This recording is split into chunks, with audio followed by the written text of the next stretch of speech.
কিছু কিছু গ্রামের জায়গা আছে এমন যেখানে একা একাও ঘুরতে যেতে মন চায়, যেমনটা এই জায়গাটা। এটা বরিশালের একটা জায়গা। এখানে আপনারা চাইলেও আসতে পারেন। অনেক সুন্দর একটা জায়গা, মনোরম পরিবেশ, গ্রাম বাংলা বৈচিত্র্য দেখলে মন চায় সারাক্ষণই দেখি, বাট সারাক্ষণ তো আর দেখা সম্ভব না।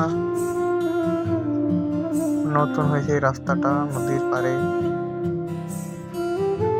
নদী, ছোট নদী, খালের মতো দেখতে, বাট না। বরিশালে অনেক অনেক জায়গা আছে যেগুলো অনেক সুন্দর। আমরা বরিশালের হইয়াও সেখানে যাই না বা যাওয়া হয়ে ওঠে না।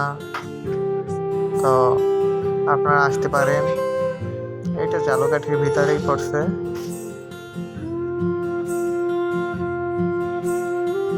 এইটা একটু বেশি সুন্দর ছিল এই ভিডিওর। আপনি দুইটা খুব সুন্দর, একসাথে দৌড়াচ্ছে। একটা বিষয় কি জানেন, আমরা যারা গ্রামে থাকি তারা এই সব পরিবেশ তেমন একটা পছন্দ করি না, আর যারা শহরে থাকি তারা কিন্তু এই পরিবেশগুলো খুব পছন্দ করি। তো শহরের যারা আছে তারা ছুটির দিনে, অন্ততপক্ষে ছুটির দিনে শুক্রবার দিন আমরা ঘুরতে বের হতে পারি। আর এইরকম জায়গা যদি হয় তাহলে কিন্তু আর কথাই নেই। আমার অনেক সুন্দর একটা বিকেল বা দুপুর সন্ধ্যা যে কোনো একটা সময় আসতে পারি, সময়টা অনেক ভালো যাবে ইনশাল্লাহ। আপনারা আসতে পারেন। এই জায়গাটা হচ্ছে বাউকাঠি।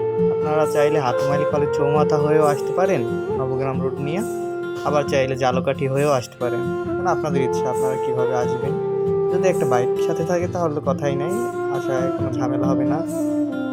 আর যারা গার্লফ্রেন্ডকে বেশি একটা সময় দিতে পারেন না, তারা অফ ডেতে গার্লফ্রেন্ড নিয়ে এখানে ঘুরতে আসতে পারেন। আমি মনে করি তারা খুব খুশি হবে। আপনারা এখানে আসতে পারেন তাদেরকে নিয়ে সাথে করে।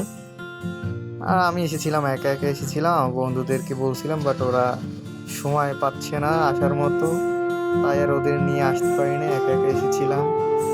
ছোট একটা ট্যুর দিছি একা একা, সাইকেল নিয়ে। তাও আমার তো আর গাড়ি নাই যে গাড়ি নিয়ে আসবো।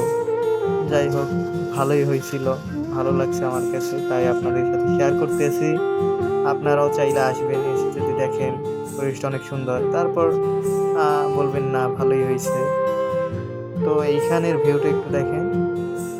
এইখানে গড়িয়ার পাড়ের মতো কিছু একটা বানাইছে,